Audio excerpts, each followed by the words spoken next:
Good day, ladies and gentlemen. Happy Friday. Welcome. Glad to have you with us on this 17th of January, year of the Lord Jesus Christ 2025. I love the pregame chat here.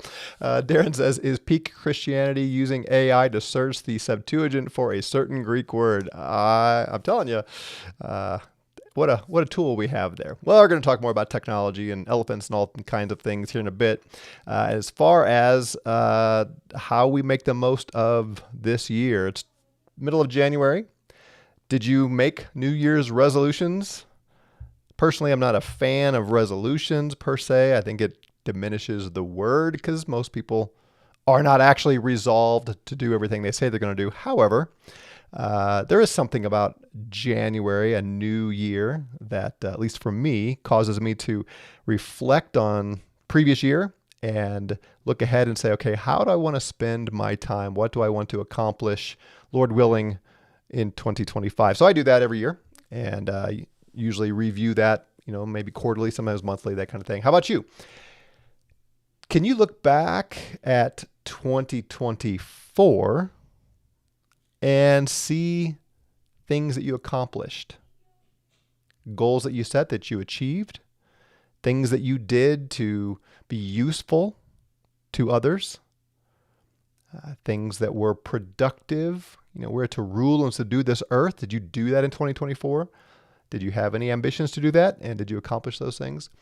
We're going to talk about here in a little bit what I think is the key to doing those things and make 2025 something that you will look back at a year from now and say, yeah, I set out to do that and I did. But first, let's talk a little bit of technology. The robots. Did you see? I was going to repost this on X, but then I looked for it and I didn't, so I must have forgotten to do that. But there was, I think, at the CES event from last week, there was a video that I saw of a robot, a humanoid robot, on an assembly line. This was a demonstration at the convention, and the robot was trained to go and one robot arm pushed a basket, a container of something, pushed it down these rollers, assembly line, and then it landed on a flat table, and a humanoid robot went and picked it up and transferred it to another table. And I may be getting some of the details imprecise, but something like if it was a green box that was placed in the tub, then the robot would take it over to this table. Then AI, via cameras, was programmed such that if there was a red box, then the robot would put it in a different location. And the idea was the green box symbolized a pure product, and the red box had a damaged product or something that had failed prior to this link in the assembly line. And when the camera picked up that it was a red box, then that would send a message to the humanoid robot to take that box to another place. And the idea, of course, is that the assembly line doesn't have to slow down or halt when there's damaged products and so on. And they were talking about how humans would oversee some of this, whatever. And I've never worked on an assembly line. Some of you maybe have and know how that works. I guess the way it typically works today is if there are damaged goods in a lot of assembly lines, the whole line has a shutdown until it's taken care of or something like that. Anyway, the whole idea of cameras and AI being able to differentiate between the good products and the ones that need to be taken out of the line, and having humanoids doing the work of transferring these tubs. It was just another example of how it's coming. It's coming. Technology is coming. And that's going to make us more productive as humans in the US and around the world. And as I've said before, that means, those people who normally would work on those assembly lines, they're going to have to find new work, which is good in the long run for society. It's not necessarily good for any of those individual workers, and that's why I say, if you're in any area where robots and AI technology is going to disrupt your industry, you should be thinking through, how to provide for your family and make a living in other ways, it seems to me. But that's exciting to me. I think of all the uses that we'll put those robots and employ them to do in days to come, which is pretty exciting. Speaking of technology, did you see that SpaceX caught the booster again yesterday? I remember as a kid, some of you will remember probably back to the big rockets from days past, Apollo and some of that. I wasn't around for those, but I remember the space shuttle, and that was impressive to bring a rocket of sorts back to Earth and be able to reuse it. But this is a different level, it seems to me, to catch the booster and in the not too distant future to be able to redeploy that same rocket. If I understand it correctly, the cab or whatever, the other part of it blew up, except they don't call it blow up. They call it, what is it? Rapid unscheduled, there's a D, right? Rapid unscheduled disassembly. I think. I love that. It's a great name for a blown up rocket. Anyway, I don't know what space exploration. I don't know if we're going to reach Mars. I don't expect to find any life out there anywhere. And I don't know if there will be tremendous benefit to humans here on Earth to get to Mars. I don't know. But it is pretty amazing tech to send a rocket up and then catch it and reuse it, and the precision that is required. Did you watch as the booster came down and it was coming down rapidly, and then just at the last few seconds hit the engines to slow it way down and rest gently on those arms. I don't know. That's cool. I'm so impressed with Elon Musk. All right, let's talk about something completely different. Of course, the inauguration here in the U.S. is coming up, and I would ask you and urge you to join me in praying for safety and protection for President Trump and for the whole staff for the event, that anyone who might be planning any kind of evil on that day, that they would be thwarted. I know not everyone who follows me is a Trump fan, and that's okay. I would simply ask you to give him a chance and give the cabinet a chance. What I'm hearing from Trump, and have been hearing from him for a long time, and those that he is appointing as his cabinet and the heads of agencies and so on, and just so much that's going on, there's, at least in my opinion, a lot of good things. I am excited about the Doge. If you're not following on X, if you're not following the Department of Government Efficiency, Doge, I would encourage you to do that. If they do what they are setting out to do, the boost in productivity in the U.S. and the more difficulty the government will have stealing from us. I mean, I don't think all taxation is theft. Bible tells us to give taxes to the government, but certainly our government is taking way more than necessary, and they're wasting it and using it on evil things, and in addition to being inefficient and all that. So anyway, I'm very hopeful, as you know, very excited. And I would expect there to be some opposition, and maybe some wicked opposition in the spiritual realm and in the human realm that would want to interrupt this. So anyway, I ask you to join me in praying for that. And if he is successful, that will spill over into other nations, and that's all good. So do that. All right. So this is not exactly technology, but it is a little bit in the means of progress in a different way, and I'll speak more to that here shortly. But do any of you Do you know about supergut? Any of you familiar with that? I can't remember if I've asked that of you in the past. I think the author's name is something Williams. Anybody heard of supergut? Anybody of you read up on that and employed any of the supergut stuff? So I have had very little sleep compared to most people for decades. I would say most of my adult life, I've averaged, good nights are 6 to 6.5 hours, and many nights a week, far fewer hours than that. And I may have shared this, at least some of this with you recently, but, and I just have assumed I don't need as much sleep as most people. I know there are some folks that are like that and assumed I was one of them. And it's not like I, can't get anything done. It's not like I'm drowsy all day. After several days of, 4.5 hours of sleep, sometimes less, it's like my body says, okay, we got to catch up a little bit, and I'll get 6.5, sometimes 7. But that's rare.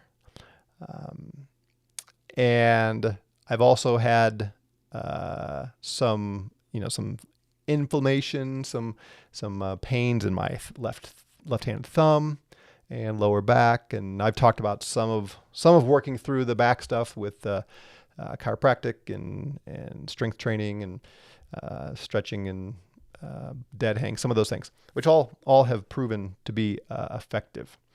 Let me interrupt myself here. Joe says, have read the book and make the SIBO yogurt regularly. Have you noticed, Joe, a change in anything? Because we are about a week out from the yogurt.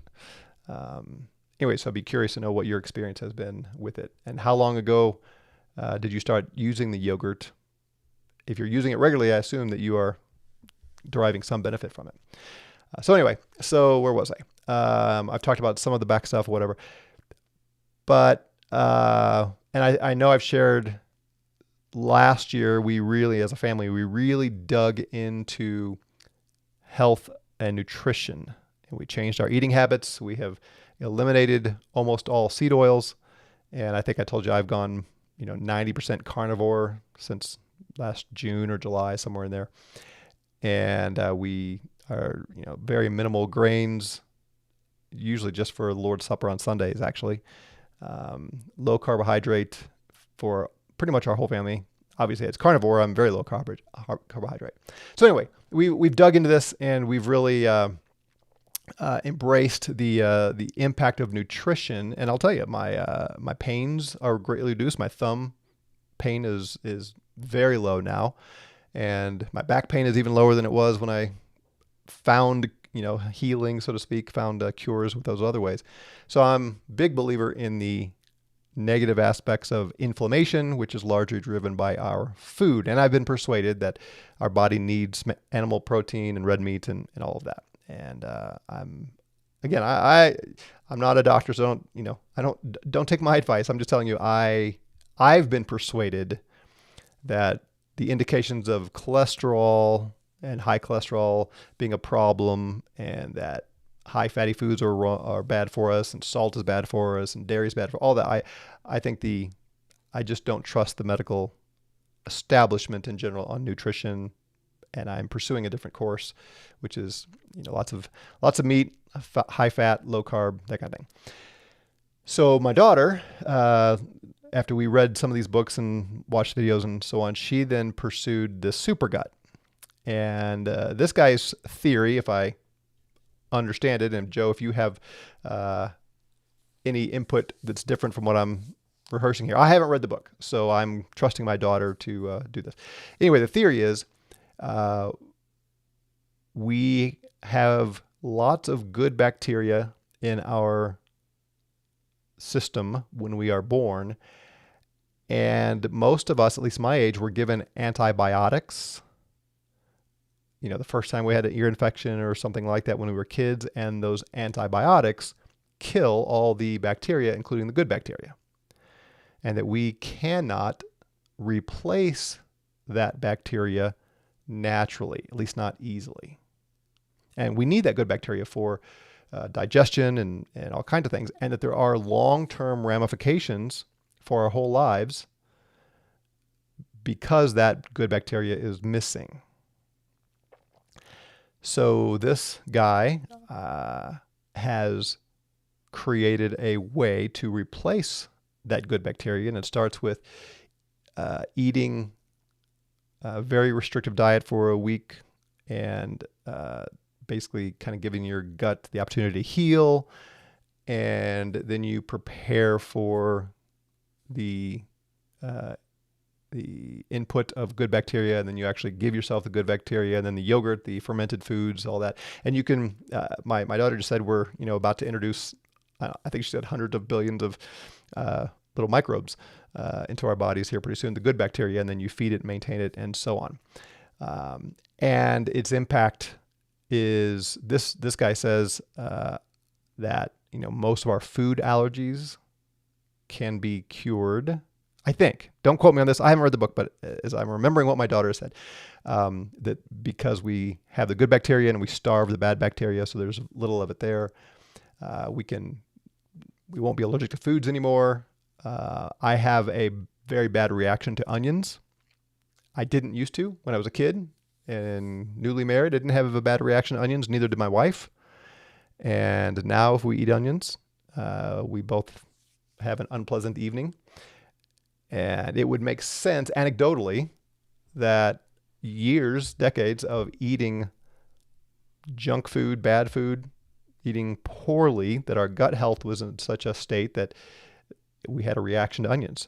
So my daughter is convinced she's going to cure my onion allergy by healing my gut.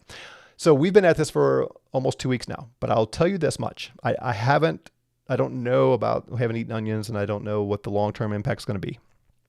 And we haven't introduced the yogurt that he says is so important for all this. But I'll tell you this, for the first time in 25, maybe 30 years.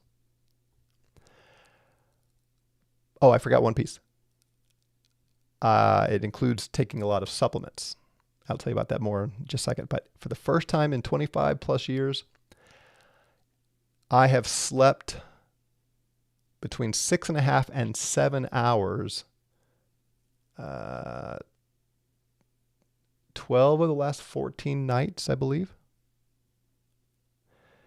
And last night, those other 2 nights, I slept a little over 6. But compared to my recent history, that's incredible. So I sleep past the alarm to the alarm about twice a year. Typically, I'm always up, way early. And I get up obviously before my wife, and I come down and read and do some things. And the other day, my wife rolled over as the alarm was going off, and she was stunned that I was there. And the only thing that I've changed in the last 2 weeks has been eating according to this plan, and taking the supplements. And there's a tea that you to drink, and it's interesting. So now one of the supplements is magnesium, and it's a big amount. So it's certainly possible that has something to do with the sleep. I've been told that magnesium is a part of the reasons some of us don't sleep well is because of low magnesium. I don't love the idea of being on supplements for the rest of my life, so I don't know. I'll have to think through that. But if I sleep this well, maybe. But lots of magnesium can also upset your stomach. So we'll see how all this plays together. All that to say, and this does play into the way to make progress that I'm going to talk about here in a moment. We're taking this a step-by-step process, trusting this guy, doing A/B testing, and see how this goes. That's kind of like my wife did last year with the Whole30. After doing Whole30, there was no question she was feeling better. And then over the holidays, she kind of got off of it, ate some more sugar and so on, and she started feeling bad again. So in January, she's back to almost a Whole30 diet, and she's already feeling better. So all that to say, nutrition matters to how we feel. At least for me, that is largely proven, I would say. Nutrition impacts our long-term health, And if you haven't dug into the impact of food and done some A/B testing to see, do you feel better? Do you sleep better? Do you lose weight? All these things based on changing diet. I would highly encourage you to do so. And I can't give you a full report on the super gut thing, but so far it's amazing. Like pretty shocking to me. I was thinking, okay, maybe my sleep will change over time. To do it immediately and so almost incontrovertibly, it's pretty impressive. Joe says, I've been eating clean and low carb for a while. It has helped with my gut issues like bloating. Also helps with a lot with the chronic pain from autoimmune issues. I can tell the difference when I drift. Okay, that's good to know. Nevi says, changed my diet 9 years ago. Similar methodology. 46 years with asthma came to an end. And I was allergic to the food I was eating and didn't know it. I do the yogurt every day because I drink coffee. And you almost never get sick. That's the other thing. Since I don't get sick very often, but I haven't been sick since I started carnivore. Not even a sniffle really. And interesting you say that. Did I share this before? In the Midwest, and I grew up in St. Louis, I had lots of sinus issues, sinus infections, and so on. I moved out here to Colorado, and all of that went away. But every fall, I had severe allergies. Sneezing, runny nose, everything, from somewhere in August or so until the first hard freeze, I was allergic to something in the air. I assume it was like cottonwood or dogwood or something around here. I didn't have that this year on the carnivore diet. Very strange. Had just a couple of days where I started to feel a little bit of itchy eyes and runny nose, and that was it. Very interesting. So I'm... That's interesting, Nevi. That's so you said you changed your diet similar to what I'm talking about. Your asthma went away. Your food allergies went away. You don't get sick. Fascinating. Darren says, if I 12 hours, my wife would call the ambulance. If you 12 hours, slept 12 hours. Did I say I slept 12 hours? I didn't intend to. What? Did I say something that indicated I slept 12 hours, or am I missing something? Sorry. Fake X, what's that mean? Ruth says, I'm 90 and in nearly perfect health. I'm a carnivore. Really? How long have you been carnivore? Oh, Paul doesn't like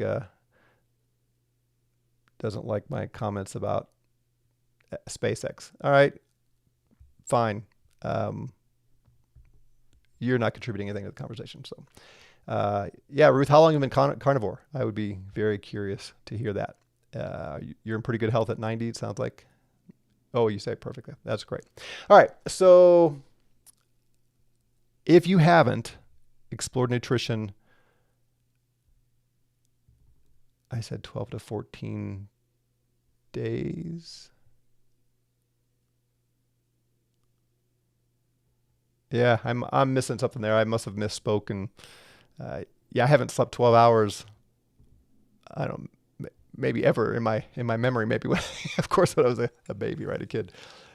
So I don't know what I said. All right, so let's talk about eating the elephant.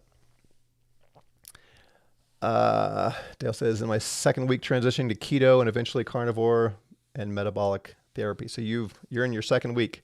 Well, I'm sure somebody has told you about the carb flu, the keto flu, sometimes it's called, which if you haven't hit yet, it's going to come anytime now. It is, you're going to feel very lethargic, very low energy for a bit as your body transitions from using carbs for energy to using fat for energy.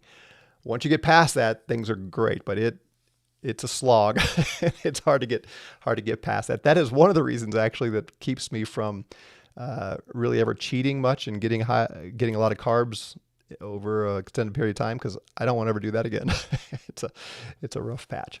All right, so making progress in anything, at least for me, I have to remember that progress is usually, slow and is accomplished through endurance.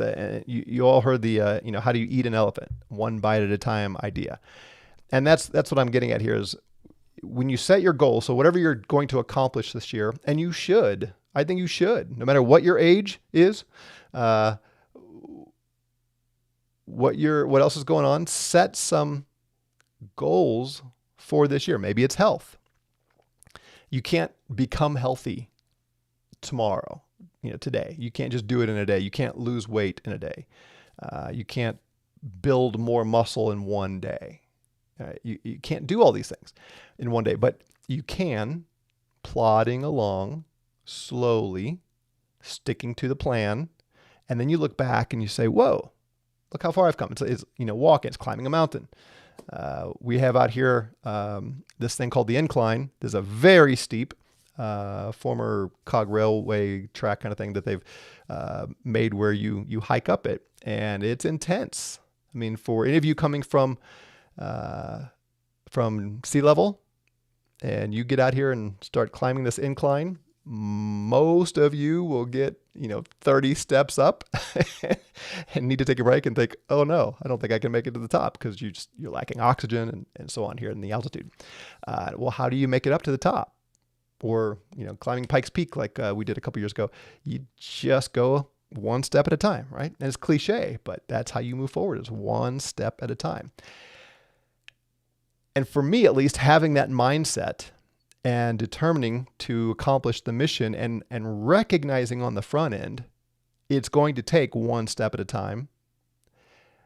Having that expectation set in my mind, I don't get discouraged or impatient as easily as if I just got to do this, got to do it all today. I got to get this done kind of thing. And that kind of haste also usually for me means I do it poorly. And it's important to go back and reflect and see how you have made progress in anything to help you continue on what you're doing. At the beginning of our live streams here, I always play, my son's music. And I remember back when we were recording that album a few years ago. Great, we've got the songs written and we're excited. It took us a long time, and he did most of the work. It took him a long time to record it, because you just can't lay down all the tracks in a day. And then once he recorded it, and I did my parts on the album, then I had to mix it and master it. And you just don't do that, right? But you can chip away at it, kind of thing. So what are you trying to accomplish this year? Have you thought that through? We are to be productive people, rule and subdue the earth. That Jesus didn't rescind that command. That is what we are to do as human beings. And that means you have a role to play. You have things you should be accomplishing. You have skills you should be honing, things you should learn, improvements to be made. Again, weight loss. If you're overweight at all, I urge you, dig into the impact of even a few pounds of fat on your body, the impact to your health over time. Do what it takes to lose that fat, and take it just a day at a time. Whatever it is you're seeking to do, set your goals, but then set your process for getting there, and just move forward every day. Just make a little bit of progress. So some of you may have heard me say this in the past. My undergrad degree is in music, classical guitar. And, in college, when I was forced to practice and I had regular recitals and had to play before my peers and my professor and get graded on it, then I was motivated to practice, and I loved it. It was good, and I had the time. And then I graduate college and get married and pursue other things, enter the pastoral ministry, have children, and suddenly I look back and realize I have hardly touched classical guitar in 30 years. There was a few times I would pick it up again, that kind of thing. So I've just decided I'm getting back to it. So I dusted off my guitar, got out my my music, and it was pretty awful. I was pretty discouraged. I play guitar a lot, but it's pop guitar with my son, and leading singing here with our fellowship on Sundays, that kind of thing. So I play guitar a lot, but not classical, which is a different animal altogether. And I got lazy over the years, bad posture, bad technique, and my sight reading skills, music sight reading, had largely diminished because I just haven't exercised those mental muscles and physical muscles and everything.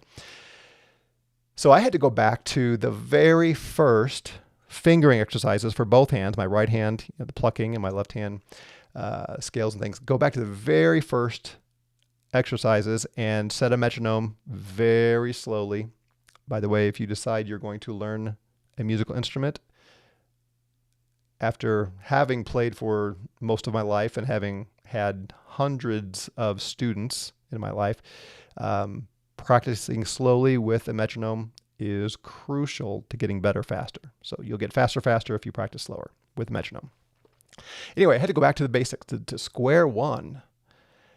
And the first day, there was a part of me sort of embarrassed that I'm playing just two fingers, right hand plucking, ding, ding, ding, ding, ding. I mean, when I first started classical guitar, having never done it before, I'm just teaching those fingers how to work and play the strings the way I want them to. I've been playing guitar a long time. I have a college degree. I had to go back to square one with a very slow metronome setting and relearn how to do it. And the first day, I did 2 exercises, and then I picked up my I have this collection of Renaissance guitar music, which I really love Renaissance guitar music, and went to the easiest Renaissance Baroque period actually song, and started learning it, and it was not good. And I was like, how can I be so bad? I used to be so good. But I'm committed and set aside about 20, 30 minutes a day. And I'm just going to plod along and work through it. Well, now we are at the end of the second week of January. And I have satisfactorily mastered those square one exercises. And I'm moved on to square two exercises, which are not much more complex.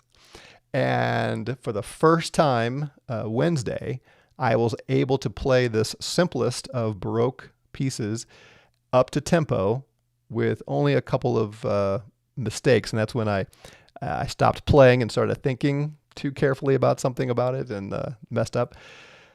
But after just, one day at a time, adding a little bit more, not moving on until I had perfected, and I mean perfected, the first full line, I'm learning to play it in time, and then I'm going to learn the next section in time where I can play it perfectly, and then I add those two together, that kind of thing.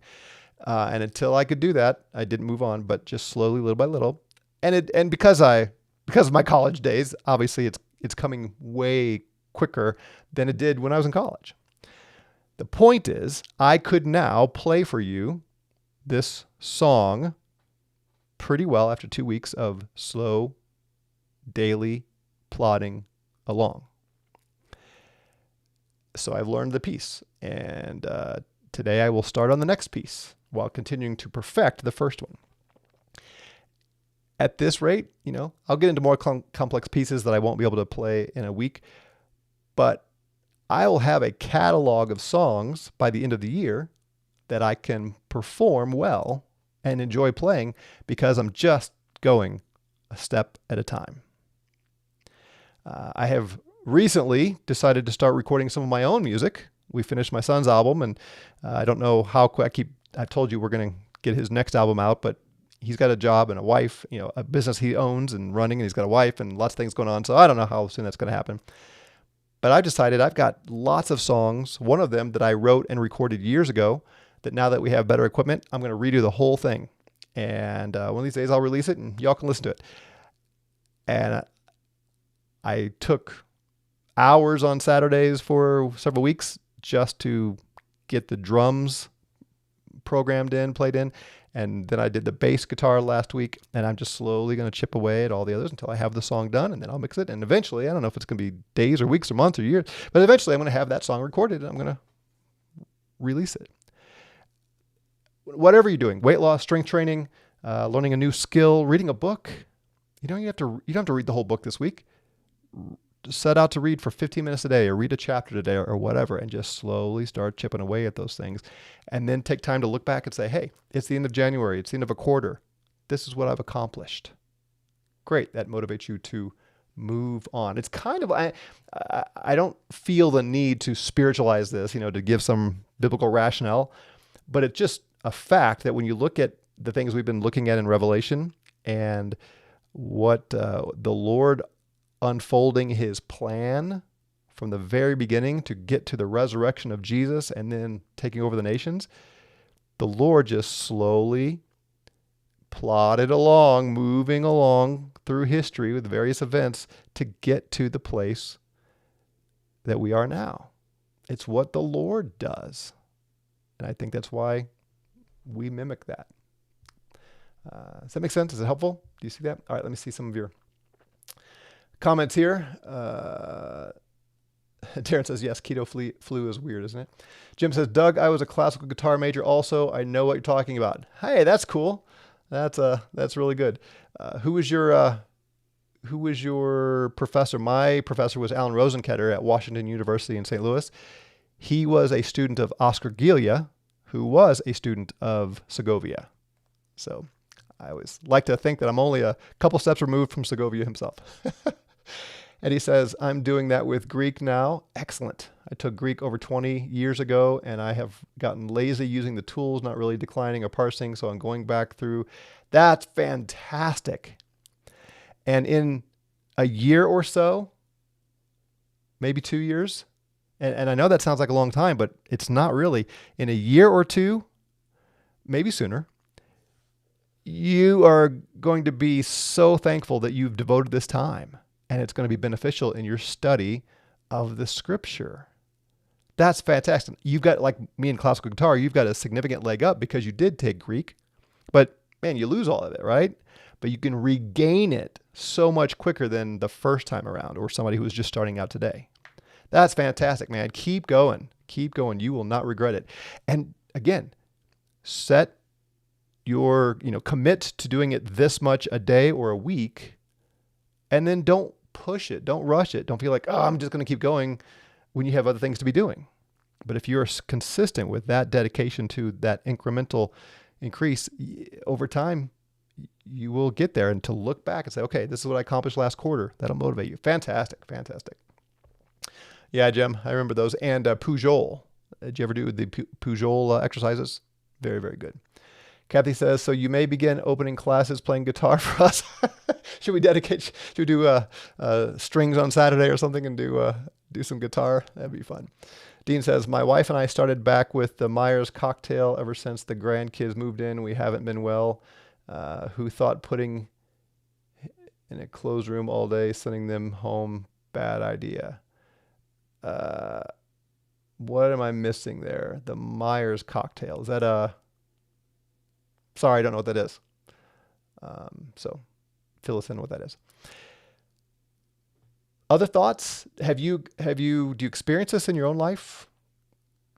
Can you look back into 2024 and see that there were some things you set out to learn, accomplish, something along those lines? And do you have examples in your life of the power of plodding along and moving forward? It's the way we progress in most things, I think. It's the way we learn. And I think getting the mindset right is what keeps us from haste or too much discouragement. And there are going to be interruptions. There are going to be unexpected things in life that you just have to do something else for a while, or you go on vacation or whatever. And that's all fine. That's all good. Then get back to the plan. Dean says these are vitamins and minerals. Okay. So you needed to get back to them? What? Okay. I see. I would encourage you, if you haven't done this, pick one thing If you haven't done any of this, if you really haven't set any goals or ambitions, pick one thing. Again, whether it's health, it's a skill, it's reinvigorating yourself to an old skill, whatever. Knitting, learning how to use AI, whatever. Reading the Septuagint or a book about the Septuagint. Join Darren. I'm sure he'd be happy to give you some pointers. Whatever. Pick something and determine to spend some time on it every day or every week, depending on what your lifestyle is and what time you have, and just get a little bit further down the path so that this time next year you can look back and say, I did that. I think it's good. I think it's pleasing to the Lord, and I think you'll be very encouraged to do that. Joe said, I wanted to learn Greek for a while. Maybe now it's the time to start. Thanks for the encouragement. If you do, I would highly recommend Bill Mounts. If you go to teknia.org, I think it is, Teknia, he's got a very good series there. The first few lessons, I believe, are free, and he's got a very systematic approach. You have blog articles to read, and you have a textbook to study, and he lectures on the same material, a video lecture that you can watch on the same material, and a overview that I think actually you do first. And then he's got a quiz that you can take for yourself and then grade it and see how you're doing. And it can be largely self-directed, and he's a good teacher. And like I said, I think it used to be at least like the first 5 or 6 lessons were free to give you a good taste of what it is. Do it. It's hard. It's very hard, but lots of things are hard. If you go slow enough, and if your only restraint or constraint is, I want to learn this chapter, I really want to know what this is talking about, then you do it. And then when you have that and you do well in the quiz, then you move on to the next one. Yeah, excellent. Jim says, my pastor introduced you to me in 2024, and I've learned so much from you. Excellent. Great to have you along. Glad to hear that. Ruth says, I've wanted to tell my life story, and I'd better get started. There you go. Just write a sentence today, right? Write a sentence, write a paragraph. You don't have to write the whole thing or do an outline or whatever, but get started. It's the only way to take the next step. All right, cool. Well, that's encouraging. Thanks for sharing all that. We will call it there. Have a great weekend, everybody.